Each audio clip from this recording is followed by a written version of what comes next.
सर्दी खांसी बार बार परेशान करती है, रनिंग नोज ने परेशान कर रखा है।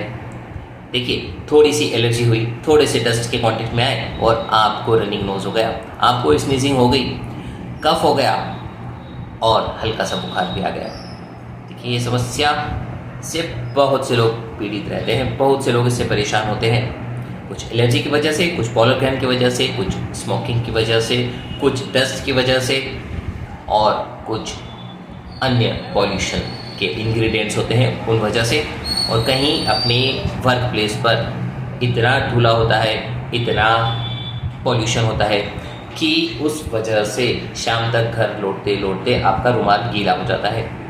होम्योपैथी में एलर्जी और रनिंग नोज के लिए काफ़ी अच्छी अच्छी दवाइयाँ हैं जिनका यदि समय पर उपयोग किया जाता है तो ये एलर्जिक तकलीफ़ें दूर हो जाती हैं।